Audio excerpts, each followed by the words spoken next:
سورہ مریم کا چوتھا رکن اور 16ویں پارے کا 7واں رکن. سورہ مریم کی آیت نمبر 51 وَاذْكُرْ فِي الْكِتَابِ مُوسَىٰ، اور آپ کتاب میں موسیٰ علیہ السلام کو یاد کریں. اِنَّهُ كَانَ مُخْلَصًا، بے شک موسیٰ علیہ السلام چنے ہوئے بندے ہیں. وَكَانَ رَسُولًا نَبِيًّا، اور وہ رسول نبی ہیں. وَنَادَيْنَاهُ مِنْ جَانِبِ الطُّورِ الْأَيْمَنِ، اور ہم نے موسیٰ علیہ السلام کو پکارا، ندا فرمائی کوہ طور کی سیدھی جانب سے. وَقَرَّبْنَاهُ نَجِيًّا، اور اسے اپنا راز کہنے کو قریب کیا. ہم نے انہیں اپنا راز بتایا اور انہیں قریب کیا. موسیٰ علیہ السلام مدین سے مصر آ رہے تھے، راستہ آپ کو بھلا دیا گیا، اور پھر سردی رات کو بہت زیادہ تھی. دور آپ نے روشنی دیکھی تو آپ اس کے قریب گئے آگ لینے کے لیے، تو وہ ایک درخت تھا روشن. کوہ طور پر آپ پہنچے، اس درخت کو آپ نے دیکھا، بڑا عجیب و غریب درخت تھا کہ ایک فاصلہ متعین ہو گیا. جب آپ پیچھے ہٹتے تھے تو درخت آگے آتا تھا، جب آپ درخت کی طرف بڑھتے تھے تو درخت پیچھے جاتا تھا. یعنی آپ کے اور درخت کے درمیان جو فاصلہ تھا اس میں کوئی کمی نہیں آ رہی تھی. پھر آپ نے یہ ندا سنی اور رب کے کلام کو آپ نے سماعت فرمایا. وَوَهَبْنَا لَهُ مِن رَحْمَتِنَا أَخَاهُ هَارُونَ نَبِيًّا، اور ہم نے اپنی رحمت سے ان کے بھائی ہارون کو نبی بنایا. حضرت ہارون کو نبوت ملی حضرت موسیٰ علیہ السلام کی دعا کے طفیل.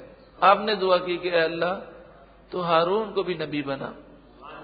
وَاذْكُرْ فِي الْكِتَابِ اسماعیل، اور کتاب میں اسماعیل علیہ السلام کو یاد کیجیے. اِنَّهُ كَانَ صَادِقَ الْوَعْدِ، بے شک یہ وعدے کے بڑے سچے تھے. آپ وعدے کے اتنے پابند تھے کہ ایک موقع پر کسی نے کہا کہ آپ یہاں پر کھڑے رہیں، میں ابھی آتا ہوں. تو آپ نے کہا کہ جب تک تم نہیں آؤ گے میں یہیں کھڑا ہوں. اب یہ اصول ہے کہ انسان اگر انشاءاللہ نہ کہے اور کسی بات کے عزم کا ارادہ کرے تو وہ بھی وعدہ ہے کہ تم جب تک نہیں آتے میں یہاں کھڑا ہوں، تو یہ گویا کہ وعدہ ہو گیا.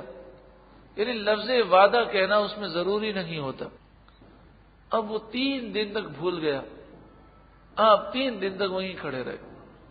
3 دن کے بعد اتفاقاً اس کا گزر ہوا وہاں سے، تو اس نے حضرت اسماعیل علیہ السلام کو دیکھ کر کہا کہ ارے آپ یہاں کیا کر رہے ہیں؟ تو آپ نے فرمایا میں نے وعدہ کیا تھا نا. اس نے کہا اوہ میں تو بھول گیا. آپ نے فرمایا تم بھول گئے لیکن ہمارا وعدہ ہمیں تو یاد ہے. یہ ہے اللہ والوں کا انداز وعدے کی پابندی کا، اور یہاں تو جان بوجھ کر جھوٹے وعدے کیے جاتے ہیں. اِنَّهُ كَانَ صَادِقَ الْوَعْدِ، بے شک وہ وعدے کے سچے تھے. وَكَانَ رَسُولًا نَبِيًّا، وہ رسول تھے غیب کی خبریں بتاتے. نبیہ کے معنی غیب کی خبریں بتانے والے. وَكَانَ يَأْمُرُ أَهْلَهُ بِالصَّلَاةِ وَالزَّكَاةِ، اور وہ اپنے گھر والوں کو نماز اور زکوٰۃ کا حکم دیتے ہیں. اللہ ہمیں بھی اپنے گھر والوں کی اصلاح کی توفیق عطا فرمائے. وَكَانَ عِندَ رَبِّهِ مَرْضِيًّا، اور وہ اپنے رب کو بہت پسند تھے.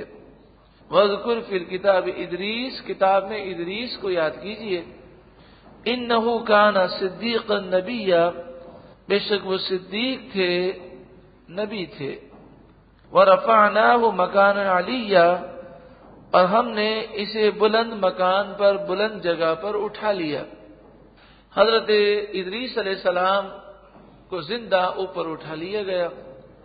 وہ آسمانوں میں ہیں. کل نفس ذائقۃ الموت کے تحت موت کا مزہ چکھنا باقی ہے. ادریس علیہ السلام کے بارے میں ایک روایت پیش کی جاتی ہے. وہ روایت یہ ہے کہ آپ نے ملک الموت سے کہا کہ مجھے یہ تو بتاؤ کہ موت کا ذائقہ کیسا ہوتا ہے. تو انہوں نے آپ کی روح قبض کی، پھر اس کے بعد دوبارہ روح واپس ڈال دی. تو آپ نے کہا موت کا ذائقہ تو میں نے چکھ لیا، مجھے جہنم کو دیکھنا ہے. تو وہ آپ کو جہنم کے اوپر سے لے کر گزرے، پھر آپ نے کہا مجھے جنت دیکھنی ہے، تو وہ آپ کو جنت میں لے کر گئے۔ پھر حضرت ملک الموت نے کہا کہ چلیں اب واپس، تو آپ نے کہا دیکھو اللہ کا حکم یہ ہے کہ ہر ایک کو موت کا مزہ چکھنا ہے، میں موت کا مزہ چکھ چکا۔ حکم یہ ہے کہ ہر ایک کو جہنم کے اوپر سے گزرنا ہے، میں جہنم کے اوپر سے گزر چکا۔ اور اللہ کا فرمان یہ ہے کہ جو جنت میں داخل ہوگا وہ پھر کبھی نکلنا نہیں ہوگا اسے۔ تو یہ سارے معاملات کے بعد اب میں جنت میں داخل ہو گیا، اب آپ مجھے کہتے ہیں نکلیے۔ تو حضرت ملک الموت آپ حیران ہوئے اور آپ نے رب کی بارگاہ میں عرض کی، تو رب نے فرمایا میرے بندے نے جو کہا وہ سچ کہا اور ہمارے حکم سے کہا۔ تو اس طرح کی روایت بھی مفسرین نے لکھی ہے۔ تو 4 نبیوں کے بارے میں روایتیں ملتی ہیں، حضرت عیسیٰ علیہ السلام، حضرت ادریس، حضرت خضر اور حضرت الیاس علیہم السلام، کہ جنہیں قیامت جب آئے گی تب ان کی روح جو ہے وہ جسم سے جدا ہوگی ایک لمحے کے لیے۔ کل نفس ذائقۃ الموت کے تحت وہ موت کا مزہ اس وقت چکھیں گے۔ گو کہ حضرت ادریس علیہ السلام نے موت کا مزہ چکھا ہے، لیکن یہ وہ موت نہیں ہے جو اللہ تعالیٰ نے مقرر فرمائی ہے، وہ موت کا مزہ آپ کو چکھنا ہے۔ اور یہ تو اسلامی عقیدہ ہے کہ ہر نبی جو ہیں وہ زندہ ہیں، 4 وہ ہیں جنہوں نے موت کا مزہ چکھنا ہے اور باقی جو ہیں وہ موت کا مزہ چکھ چکے ہیں، پھر اللہ تعالیٰ نے انہیں وہ زندگی دی ہے جو دنیاوی زندگی سے بھی ارفع و اعلیٰ ہے۔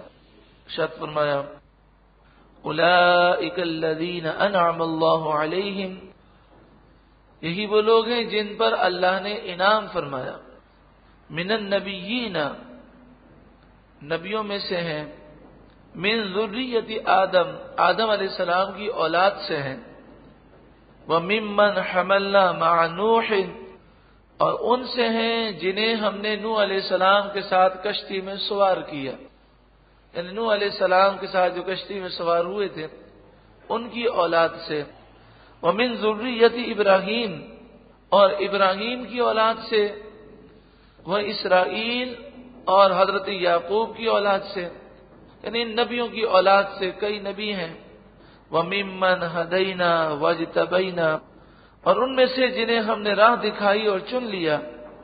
آیت سجدہ ہے اذا تتلى علیہم آیات الرحمن، جب ان پر رحمان کی آیتیں پڑھی جاتی ہیں، خروا سجدا، وہ سجدے میں گر پڑتے ہیں، وہ بکیا، اور وہ روتے ہیں رب کے خوف سے۔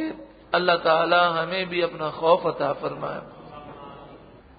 فخلف من بعدہم خلف، پھر ان نیک صالحین کے بعد کچھ ایسے بدبخت لوگ آئے، اضاعوا الصلاۃ، جنہوں نے نمازیں ضائع کی، واتبعوا الشہوات، اور وہ شہوات کے پیچھے چلے، دنیاوی لذات میں وہ لگ گئے، فسوف یلقون غیا، تو ان قریب وہ غی وادی میں داخل ہوں گے۔ غی جہنم کی وہ وادی ہے جس سے خود جہنم پناہ مانگتی ہے۔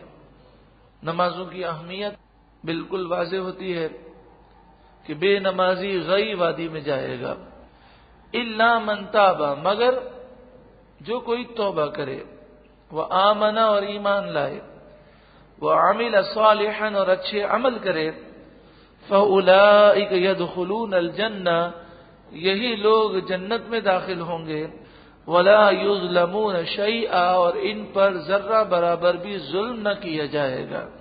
جنات عدن التی وعد الرحمن عبادہ بالغیب، جنات عدن، ہمیشہ رہنے کی جنتیں، وہ جنتیں جس کا وعدہ رحمان نے اپنے بندوں سے کیا ہے، غیب میں کیا ہے۔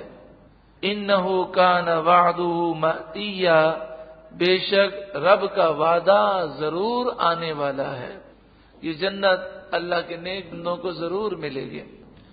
لا يسمعون فیہا لغوا الا سلاما، وہ جنت میں کوئی بیکار بات نہ سنیں گے، چاروں طرف سلامتی ہی سلامتی ہوگی، ایک دوسرے کو سلام کریں گے۔